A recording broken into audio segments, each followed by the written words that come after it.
Hello YouTube.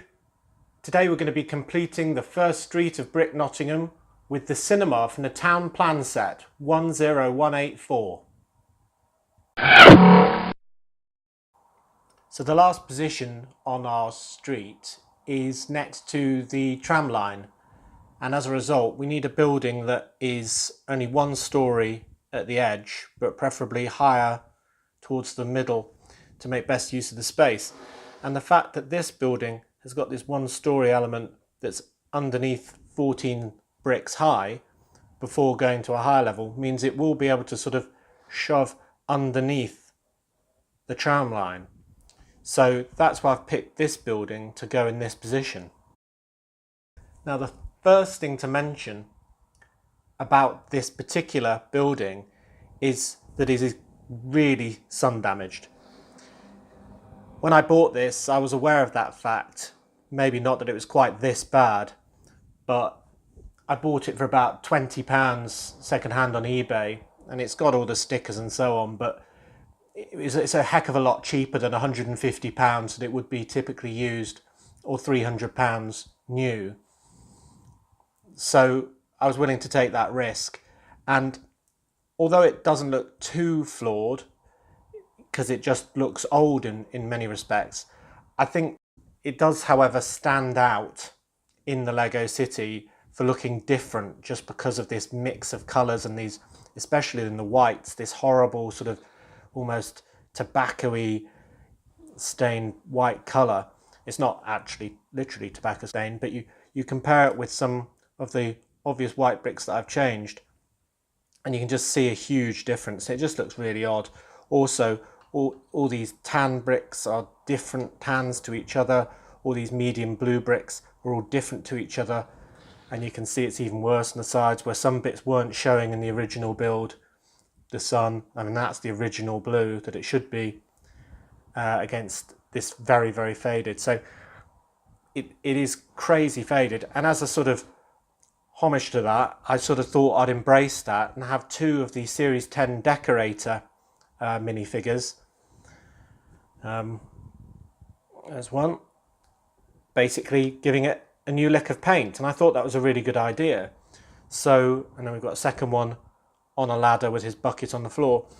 So I do like that idea still. So what I'm thinking of doing is firstly replacing all the faded bricks with new bricks.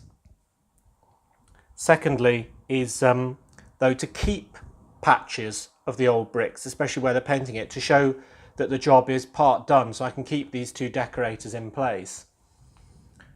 And then I'm also considering adding in some plates and tiles at this level in order that we can take the entire roof off, including the signs, to be able to better access the insides. Now the good thing is that although many of the bricks are very, very flawed, the stickers are all in good condition, which is part of the reason why I bought the set.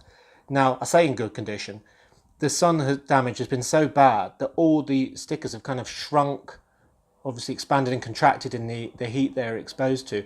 And you can see that these stickers have actually become very crazed, and they've actually got tiny little splits. So I could never pull these stickers off the pieces using my hot tea technique. I'm going to have to leave them on these bricks. You can see it even clearer on this one here. But in a way that adds to the old look of the cinema, and I quite like it actually. So those ones I'm going to leave on the pieces they're attached to. Similarly, you can see how bad that one is.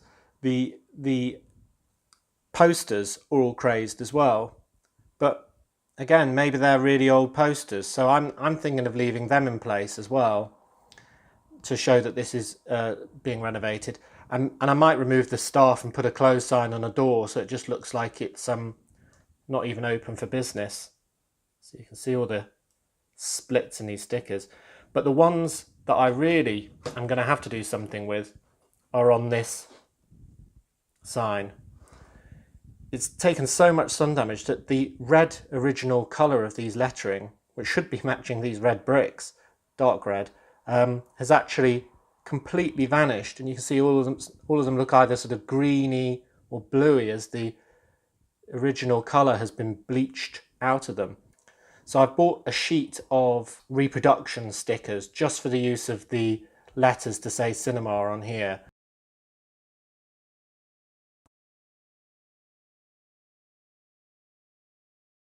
Right, so let's get going.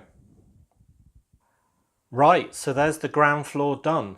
I can't believe the difference in colour between the old bricks and the new. You can see here is a patch of the old bricks yet to be repainted by the decorators, and obviously over here a new patch.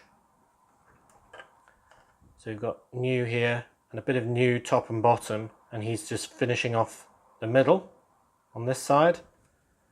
And on this side he's done the entire side wall, has this yet to do, and he'll be currently working on a bit which is on the bottom of the floor above. Now the only bricks I've been able to salvage really from the old set are the black frames, because black is the only colour that hasn't faded in the extreme sun damage. And while we're here, while we've got this first floor off, I think it'd be very useful to amend this building and actually have it so we can lift the entire top floor off in one piece. Now it will still have an open back, but I'm not worried about that, because from the main viewing angles of the room you'll be able to see only the front and won't be able to see into the back. And I think Lego cities, it doesn't matter if some buildings don't have backs on, because it's a Lego city after all and not real life. So, but I would like to be able to take off the entire top floor so I can gain easy access. So I think the easiest way to do that is to replace this row of bricks with a row of plates and then a row of tiles, and then on the floor above we'll have an extra row of plates, thus making up the same height as before, and that will go, that sort of combined piece will go here, for example, instead of those bricks. So I think that should work rather well. And while we're here we can look inside. We've got the popcorn and drinks area, a sweet machine. Here's the projector with the tape mounted halfway up a wall, obviously, strangely. And here's the screen. This is the old screen, so it's slightly faded, but I don't mind that. And seating for 5, so very good. Right, so I'm going to get on and see if I can sort out this entire top layer so we can have a removable roof. So here it is with the second floor on, all new bricks, looking very good.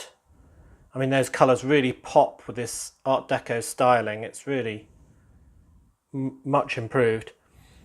You can see I've left one more portion of the old coloured brick showing, which this decorator is painting up. I've also tried as best I can to pick bricks that are bad on the outside but good on the inside, so the wall does look painted from the inside perspective even if it doesn't from out here. So as best I can, because most of them are faded to some degree on both sides, but it's looking pretty good. So as for the second floor, it now can just pull off as one piece. And you can see I've done that by, as I said, reducing this brick layer into a plate layer with the tiles on top. And this centre bit is just untouched. And then on the second layer I've added a bit more, because this roof bit was loose and could be pulled off. I've added a bit more bracing on top and added this tile layer for extra strength on both sides. And on the underside just got the third plate making up the full brick. So now it can just be placed on top. So the Oh, there we are. And this bit is deliberately missing up here. It's not replicating what's on this side just because that's where the tram line is going to be going. Great, let's get on with the canopy and sign. Right, so that's the canopy done. And here's the sign with the new stickers. And they're third-party stickers, so you can see they're a bit proud of the surface. They aren't the best, but what an improvement from the old ones. Can't believe that colour faded that much into this bluey green. It's not ideal either having the stick as a cross assembly like this, but it's the way they used to do it on a few sets. So let's put that on. Look at that, gleaming white, fantastic. That looks really good. So I decided to take the staff member out of there and put on the closed sign, if you can see that through there, on the glass door. So it's closed for renovation, which just adds to the story of us painting these walls. And I've further augmented this just so, whoops, let's come off with it. This is even easier just to pull on and off because I've tiled this area as well. So that really does just pop on and off. There we go. Oops. Brilliant. So let's go and put this in the city next to the Grand Emporium and Casino and see how it looks in situ. And so here it is in position. I think it looks fantastic. I've always loved this building and the colours just really pop and it just looks fantastic, and the diorama with it being painted and renovated is really good, I think. So very happy with that.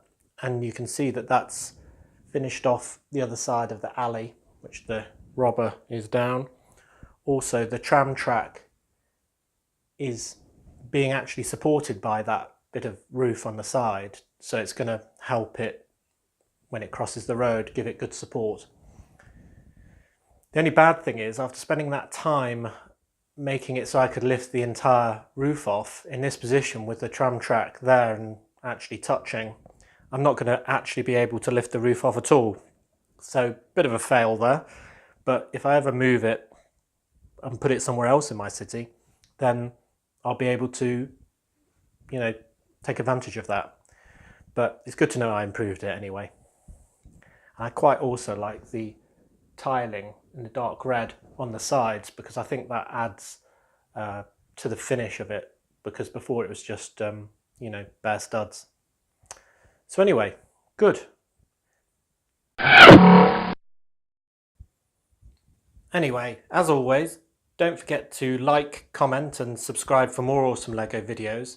And next time on Robin Hood Bricks, I fancy a change. Even though I'm going to have buildings going round this corner eventually, I think rather than do that now, I think I might make a start on my harbour, starting with one of my favourite ever Lego sets. Over there. See you next time.